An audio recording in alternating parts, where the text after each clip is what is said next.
Hello guys, ഹോസ്പിറ്റലിൽ admit ആയിട്ടുള്ള അടുത്ത ദിവസമാണ് കേട്ടോ. അപ്പോൾ ഇന്നാണ് ഡോക്ടർ PV ചെക്ക് ചെയ്യാമെന്ന് പറഞ്ഞിട്ടുള്ളത്. അപ്പോൾ ഞാൻ പേ വാർഡ് ആയതുകൊണ്ട് നമുക്ക് പേ വാർഡിൽ ഉള്ള എല്ലാവരെയും PV ചെക്ക് ചെയ്യാനുള്ള എല്ലാവരെയും നമ്മുടെ ജനറൽ വാർഡിലാണ് വരാൻ പറഞ്ഞത്. അപ്പോൾ അവിടെയാണ് PV ചെക്ക് ചെയ്യുന്ന റൂം ഇതാണ് കേട്ടോ. അപ്പോൾ നമ്മൾ പോയതും ഡോക്ടർ വന്നിട്ടില്ലായിരുന്നു. അപ്പോൾ ഡോക്ടർ എന്തോ എമർജൻസി കേസ് വന്നു, അങ്ങനെ C-സെക്ഷൻ ചെയ്യാൻ പോയായിരുന്നു കേട്ടോ. അപ്പോൾ നമ്മൾ കുറച്ച് പേരുണ്ട് പേ വാർഡിൽ നിന്ന് വന്നിട്ടുള്ളത്. അപ്പോൾ നമ്മളെല്ലാവരും കൂടെ അവിടെ ഇരിക്കുകയാണ് ഡോക്ടർ വരുന്നതും കാത്ത്. അപ്പോൾ ഡോക്ടർ സത്യം പറഞ്ഞാൽ ഒരു 10 മണിയൊക്കെ ആവുമ്പോൾ PV ചെക്ക് ചെയ്ത് നോക്കാമെന്നാണ് പറഞ്ഞത്. അപ്പോഴത്തേക്ക് എമർജൻസി കേസ് വന്നപ്പോൾ അങ്ങ് പോയിട്ടോ. പിന്നെ നമ്മൾ അവിടെ കുത്തിയിരിപ്പായി. പിന്നെ ഏകദേശം ഒരു 1:30 ഒക്കെ ആയി കേട്ടോ PV ചെക്ക് ചെയ്ത് കഴിഞ്ഞപ്പോൾ. ഇപ്പോൾ ഞാൻ വരുന്നത് PV ഒക്കെ ചെക്ക് ചെയ്ത് കഴിഞ്ഞു കേട്ടോ. സംഭവം PV ചെക്ക് ചെയ്യുന്ന വീഡിയോ, ഞാൻ പോകുന്ന വീഡിയോ ഒന്നും എടുത്തിട്ടില്ല. സത്യം പറഞ്ഞാൽ ഇത് ഞാൻ ചുമ്മാ എടുത്തതാണ് കേട്ടോ. ഷോർട്ടിന് വേണ്ടി ഇടാൻ വേണ്ടി ജസ്റ്റ് ഒന്ന് എടുത്തതാണ്. പിന്നെയാണ് ഇതെൻ്റെ ഡെലിവറി വ്ളോഗായി മാറുമെന്ന് ഞാൻ ഒട്ടും പ്രതീക്ഷിച്ചില്ല കേട്ടോ. അങ്ങനെ ഞാൻ റൂമിൽ വന്നിട്ടുണ്ട്. എനിക്ക് കിട്ടിയ പേ വാർഡ് റൂം അത്ര കൊള്ളത്തില്ല. നമ്മളെ പിന്നെ ഇവിടെ നിന്ന് കുഞ്ഞ് ജനിച്ചിട്ട് നമ്മൾ വേറൊരു റൂമിലോട്ട് മാറി കേട്ടോ. ഇത് ഇവിടെ അവർ മെയിൻ്റനൻസിന് ഇട്ട റൂമാണ്. അപ്പോൾ വേറെ റൂമൊന്നും ഇല്ലാത്തതുകൊണ്ട് അവർ തന്നതാണ് കേട്ടോ.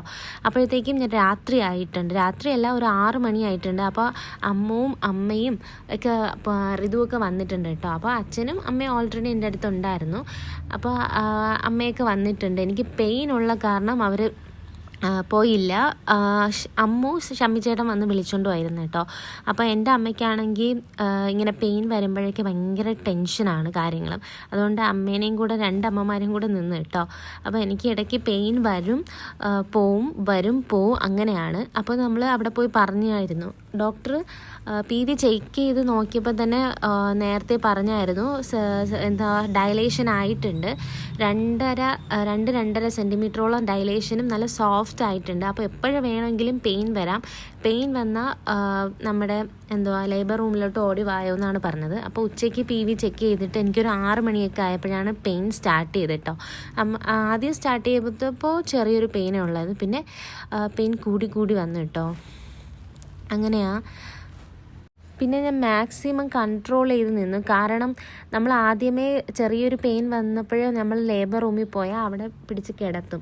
പിന്നെ നമുക്ക് അമ്മേനെ ആരേനെയും കാണാനൊന്നും പറ്റത്തില്ല. നമ്മൾ ഇങ്ങനെ ഒബ്സർവേഷൻ പോലെ അവിടെ പിടിച്ച് കിടത്തും. അതുകൊണ്ട് ഞാൻ മാക്സിമം നല്ല പെയിൻ വന്നിട്ടാണ് പോയത് കേട്ടോ. അങ്ങനെ ഞാൻ നല്ല മാക്സിമം പെയിനൊക്കെ എടുത്തു. അപ്പോൾ ഇപ്പോൾ എനിക്ക് ഒട്ടും സഹിക്കാൻ വയ്യാത്തൊരു പെയിൻ. ഇപ്പോൾ പെയിന് പോയപ്പോഴാണ് കേട്ടോ ഞാൻ സംസാരിക്കുന്നത്. പെയിൻ പോയാൽ പിന്നെ നമുക്ക് പ്രശ്നമില്ല, സംസാരിക്കാം കേട്ടോ. പിന്നെ ഞാൻ ഋതുവിന് ഉമ്മയൊക്കെ കൊടുത്ത് ഇറങ്ങിയിട്ടുണ്ട്. ഋതു പകുതി വരെ എന്നെ കൊണ്ടാക്കി തന്നിട്ടോ. പിന്നെ പോയത് ഇങ്ങോട്ട് നേരെ ഒബ്സർവ് റൂമിലോട്ടാണ്. അവിടെ ഒരു ഡോക്ടേഴ്സ് ഉണ്ട്. അവിടെ അവർ ചെക്ക് ചെയ്തു. എന്നിട്ട് PV ചെക്ക് ചെയ്തപ്പോൾ 75% ഓപ്പൺ ആയിട്ടോ. അങ്ങനെ ഇവിടെ നിന്ന് പെട്ടെന്ന് എനിമ തന്നിട്ട് നമ്മളെ ലേബർ റൂമിലോട്ട് കയറ്റും. ലേബർ റൂമിൻ്റെ വീഡിയോ എനിക്ക് എടുക്കാൻ പറ്റത്തില്ല. എന്നെ പിന്നെ വീൽ ചെയറിലാണ് കൊണ്ടുപോയത് കേട്ടോ. പിന്നെ അമ്മയ്ക്ക് എന്തോ വെപ്രാളം കാരണമായിരിക്കും അമ്മയ്ക്ക് വീഡിയോസും കാര്യങ്ങളും എടുക്കാൻ പറ്റിയില്ല. പിന്നെ കുഞ്ഞുവാവ അത് കഴിഞ്ഞ് 2:44 ആയപ്പോൾ കുഞ്ഞുവാവ വന്നു കേട്ടോ. അങ്ങനെ വീഡിയോസും കാര്യങ്ങളും ഞാൻ അമ്മ എടുക്കുമെന്ന് പ്രതീക്ഷിച്ചു. പക്ഷേ അമ്മ ഹാപ്പിനെസ് കാരണമാണെന്ന് തോന്നുന്നു വീഡിയോ എടുക്കാൻ വിട്ടുപോയി കേട്ടോ. അപ്പോൾ ഫോട്ടോ ഉള്ളൂ. പിന്നെ ഞാൻ ലേബർ റൂമിൽ നിന്ന് വന്നിട്ട് അടുത്ത ഒബ്സർവേഷൻ റൂമിൽ അവർ കൊണ്ടുപോയി. ഞാൻ നേരത്തെ ഒരു ഒബ്സർവേഷൻ റൂം കാണിച്ചല്ലോ, അവിടെ കൊണ്ടുവന്നു കേട്ടോ. അപ്പോൾ ഞാനും കുഞ്ഞുവാവ ഇങ്ങനെ കിടക്കുക. അപ്പോൾ അതിൻ്റെ ചെറിയൊരു ക്ലിപ്പും കാര്യങ്ങളും എടുത്തിട്ടുണ്ട്. ഇനി ഡോക്ടർ വന്നിട്ട് ഒരു PVയും കൂടെ ചെയ്ത് നോക്കും. ബ്ലഡ് ഒന്നും ബ്ലീഡിങ് അല്ല എന്ന് ഉറപ്പാക്കിയിട്ട് ആണ് നമ്മുടെ പേ വാർഡിലോട്ട് വിടുന്നത്. പക്ഷേ എനിക്ക് ലേബർ റൂമൊക്കെ നല്ല ഇഷ്ടപ്പെട്ടു കേട്ടോ. നല്ല അടിപൊളി, ഇത് നമ്മുടെ പ്രൈവറ്റ് ഹോസ്പിറ്റൽ പോലെയൊക്കെ ഇരുന്നു. എനിക്ക് നല്ല ഇഷ്ടപ്പെട്ടു കേട്ടോ. ഇത് ഒബ്സർവേഷൻ റൂമാണെങ്കിലും ഒബ്സർവേഷൻ റൂം സൂപ്പറാണ്. ലേബർ റൂം അതിനേക്കാളും നമ്മൾ എങ്ങനെയാണ് പ്രൈവറ്റ് ഹോസ്പിറ്റൽ അതുപോലെയാണ് കേട്ടോ. ഞാൻ ഇത്രയ്ക്കും പ്രതീക്ഷിച്ചില്ല പ്രൈവറ്റ് ഹോസ്പിറ്റൽ ഇത്രയും ഫെസിലിറ്റി ആയെന്ന് കേട്ടോ. ഇത് അമ്മ ആണെങ്കിൽ കുഞ്ഞുവാവയ്ക്ക് ഫീഡ് ചെയ്തിട്ട് ഗ്യാസ് തട്ടുന്നതാണ് കേട്ടോ. അങ്ങനെ 2 അമ്മമാരും കൂടെ കുഞ്ഞിനെ ഇങ്ങനെ തട്ടിക്കൊണ്ടിരിക്കുക ബർബ് ചെയ്യാൻ വേണ്ടിയിട്ടോ. അങ്ങനെ കുറച്ച് കഴിഞ്ഞതും ഹോസ്പിറ്റലിൽ നിന്ന് ബർത്ത് സർട്ടിഫിക്കറ്റ് കുഞ്ഞിൻ്റെ അതിന് വേണ്ടി ഫില്ല് ചെയ്യാൻ കൊണ്ട് തന്നായിരുന്നു. അപ്പോൾ നമ്മുടെ പേരൊക്കെ ഇട്ടിട്ടുണ്ടെങ്കിൽ അപ്പോൾ നമുക്ക് പേര് കൊടുക്കാം. അപ്പോൾ നമ്മൾ ഓൾറെഡി ഒരു പേര് കണ്ടു വെച്ചിരുന്നു. അപ്പോൾ കുഞ്ഞിൻ്റെ പേര് ഋഷികേശവ് S എന്നാണ് നമ്മൾ ഓൾറെഡി കണ്ടുവെച്ച പേര്. ബട്ട് ഇത് ചിലപ്പോൾ നമ്മൾ ചേഞ്ച് ചെയ്യാൻ സാധ്യതയുണ്ട്. നമുക്ക് ചേഞ്ച് ചെയ്യണമെന്നുണ്ട്. ചിലപ്പോൾ ഇത് തന്നെയായിരിക്കും, ചിലപ്പോൾ മിക്കവാറും ചേഞ്ച് ചെയ്യും കേട്ടോ. അങ്ങനെ ഞാനിങ്ങനെ എഴുതി കൊടുക്കുകയാണ് ഋഷികേശവ് കേട്ടോ. അപ്പോൾ കുഞ്ഞിൻ്റെ ഒഫീഷ്യൽ നെയിം ഋഷികേശവാണ്. വീട്ടിൽ ആദ്യം എന്ന് വിളിക്കാനാണ് നമ്മൾ തീരുമാനിച്ചിരിക്കുന്നത്. അപ്പോൾ എല്ലാവരും വന്നു കേട്ടോ. എന്നിട്ട് ഞാൻ പേവാർഡിൽ എന്നെ കൊണ്ടുപോയി. അങ്ങനെ എല്ലാവരും ഋതുവും കിച്ചു ചേട്ടനും എല്ലാവരും വന്നു. അപ്പച്ചി എല്ലാവരും കൂടെ വന്ന വീഡിയോ ആണ് ഞാൻ എടുക്കുന്നത്.